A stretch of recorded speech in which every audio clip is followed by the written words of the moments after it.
सलेमपुर लोकसभा में मोदी जी जब से प्रधानमंत्री बने हैं और योगी जी के नेतृत्व में उत्तर प्रदेश में जब से सरकार बनी है बहुत बड़ा परिवर्तन हुआ है और कोई प्रत्याशी नहीं हमारे खिलाफ कोई किसी पार्टी का आया है। और जो अभी वो प्रत्याशी ढूंढ रहे हैं। अच्छा। और प्रत्याशी कोई मिल नहीं रहा फिलहाल। लेकिन जो भी आएगा तो हमको लगता है कि 1/3 में रहेगा। 1/3 में रहेगा? हाँ, 1/3 में रहेगा। कैसे दावा कर रहे हैं? अखिलेश पीडीए की दम पे आ रहे हैं, आपको अखिलेश के पीडीए से डर नहीं लग रहा है? पीडीए हम लोगों ने अखिलेश का सपा बसपा का गठबंधन भी देखा है। अच्छा। और गठबंधन का मुकाबला करके हम लोगों ने पटकनी देने का काम किया है। तो निर्वाचन क्षेत्र में आपकी लड़ाई किससे है? किसी पार्टी से है या व्यक्ति विशेष से है? लड़ाई बचा है कि नहीं बचा, ये भी थोड़ा सा बताइए। अभी तो हमारे यहाँ कुछ। चलिए, सलेमपुर लोकसभा निर्वाचन क्षेत्र से 2 बार सांसद रहे और इस बार फिर से बीजेपी ने विश्वास जताया है, टिकट मिला हुआ है और नवरात्रि का दिन चल रहा है, विंध्यधाम जा रहे हैं रविंद्र कुशवाहा जी। मोदी जी विश्वास पे विश्वास करते जा रहे हैं, गारंटी की बात करते हैं। कौन सी गारंटी है कि सलेमपुर की जनता को लगातार विश्वास आप पर जता रही है और फिर से आप मैदान में हैं? क्या कुछ कहिएगा, खासतौर पर सलेमपुर लोकसभा को कैसे देखते हैं आप? सलेमपुर लोकसभा में मोदी जी जब से प्रधानमंत्री बने हैं और योगी जी के नेतृत्व में उत्तर प्रदेश में जब से सरकार बनी है बहुत बड़ा परिवर्तन हुआ है और विकास का जो दौर चला है, विकास को देखते हुए वहाँ की जनता ने 2014 से 19 और फिर दोबारा 19 में हमको जनादेश देने का काम किया, सेवा करने का मौका प्रदान किया।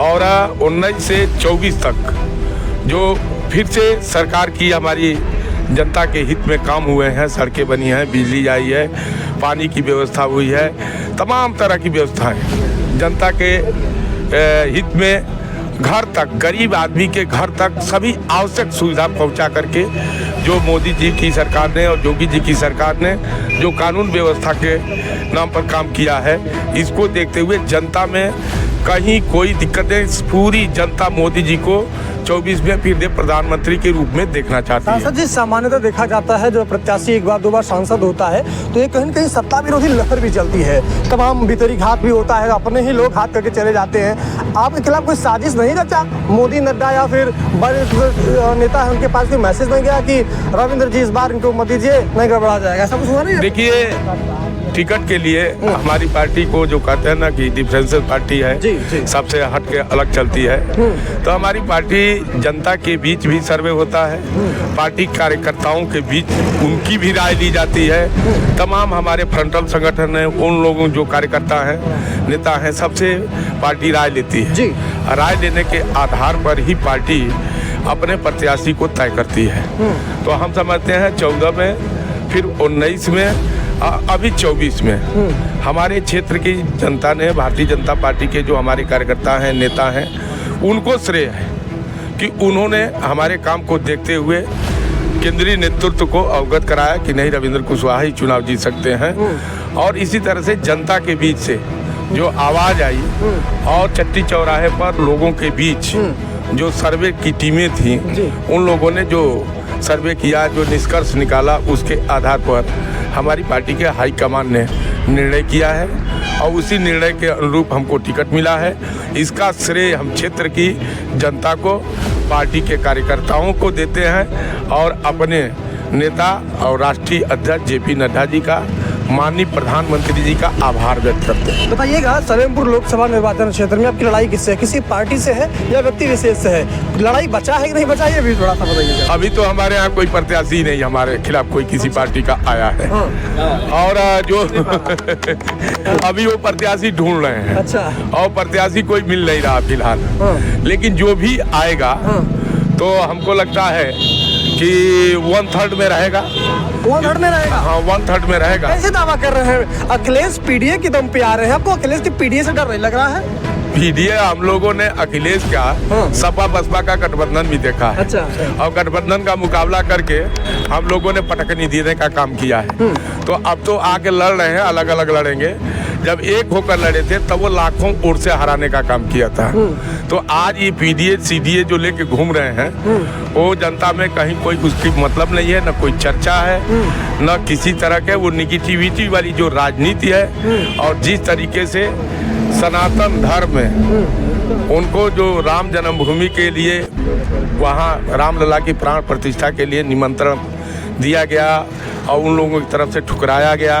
अपने शासनकाल में गुंडा राज स्थापित करके जिस तरीके से प्रदेश की जनता में के बीच अत्याचार, अनाचार, दुनिया भर का लोगों का कब्जा करना, जमीन कब्जा करना, हत्या, लूट, डकैती लोगों को याद है।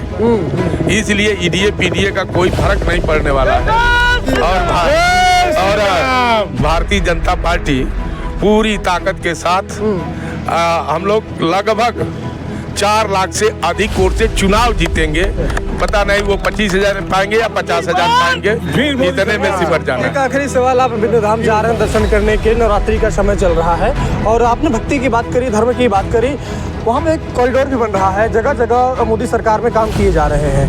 इस बार भी आप लोग राम के नाम पे वोट मांगेंगे या फिर विकास के नाम पर भी मांगेंगे? देखिए, राम के नाम पर नहीं जी, हम लोगों का जो भारतीय जनता पार्टी का अपना है कि ये जो 2014 से जब मोदी जी प्रधानमंत्री बने, खास करके देश के सनातन धर्मियों को, हिंदू धर्म के लोगों को ये विश्वास हो गया कि हमारे धर्म के, सनातन धर्म के पुनर्जागरण का दौर शुरू हो गया है।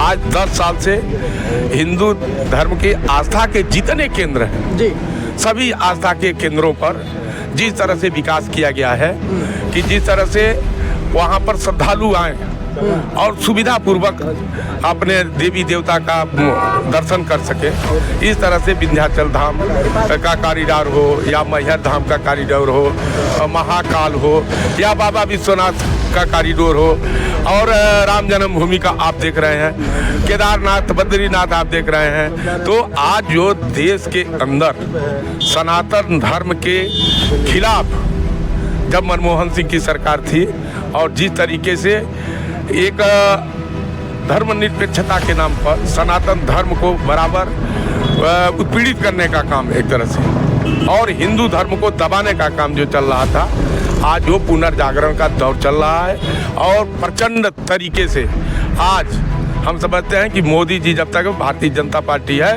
सैकड़ों साल तक अब सनातन धर्म को, हिंदू धर्म को दबाने वाला कोई फायदा नहीं हो सकता है। और हिंदू आस्था के जितने केंद्र हैं, हमारे भगवान, हमारे जितने भी देवी देवता हैं, सभी देवी देवताओं में जो आस्था है उसके अनुसार जनता पूरी तरह से मोदी जी को इसके लिए आशीर्वाद देती है कि मोदी जी के नेतृत्व में जब देश चला है तो आज हम सभी को अपने धर्म को मानने की आज़ादी है।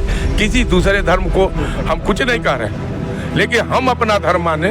ये हिंदू है, हिंदुस्तान है, तो हिंदुस्तान में ही कम से कम जिस तरह से उत्पीड़न किया गया कांग्रेस के शासनकाल में और तुष्टीकरण के नाम पर जिस तरह से हिंदू धर्म को एक तरह से निगलेक्ट करने का काम किया जा रहा था, उसको आज वो आस्था उभर के आई है और सभी लोग बहुत ही आनंदित है। अपने जितने भी त्यौहार हैं, अब ये नवरात्र चला है, रामनवमी आई है और नवरात्र का महीना तो ऐसा है कि चैत्र नवरात्र में हम लोगों के हिंदू धर्म के अनुसार नए साल का शुरुआत होती है जी।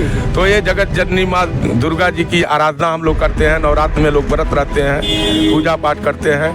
तो ये जितने हम लोगों के त्यौहार हैं, वो सभी त्यौहार बहुत ही आनंदपूर्वक श्रद्धालु मना रहे हैं। सांसद जी, बातचीत करने के लिए धन्यवाद। यह विंध्य धाम में एक पूरा काफिला जो है जा रहा है और हमने पकड़ लिया सांसद जी को। तो भैया, जनता का सवाल है, हम तो पूछेंगे, क्या कहिएगा, बड़ी जिम्मेदारी है और लगातार तीसरी बार टिकट मिलना अपने आप में एक इतिहास कह सकते हैं, क्या कुछ कहिएगा? अभी जैसे सांसद जी ने बताया हाँ। कि हमारी पार्टी ऐसी है कि जनता से सर्वे करा करके और जानती है और सलेमपुर की जनता इनको तीसरी बार बनाने के मन बना चुकी है। हाँ। इसी के अनुसार पार्टी ने भी इनको टिकट दिया है और आज अभी चुनाव नगर पालिका का टाउन एरिया का हुआ है। जितने हमारे प्रमुख हैं सलेमपुर संसदीय क्षेत्र के, सब इन्हीं के द्वारा बनाए गए। सभी प्रमुख, सभी नगर पालिका टाउन एरिया का चेयरमैन, मैं देवरिया जिले का जिला पंचायत अध्यक्ष हूँ, मेरा भी वही निवास है। हम सभी लोग इन्हीं के बनाए हुए थे, सभी जनप्रतिनिधि के इनके लिए तन मन से लगे हुए हैं। इसमें कोई लड़ाई की बात नहीं है। एक बार किसी को टिकट मिलता है, दोबारा सोचना पड़ता है पार्टी वालों को, लेकिन तीसरी बार टिकट मिला भैया, तो कुछ तो होगा है।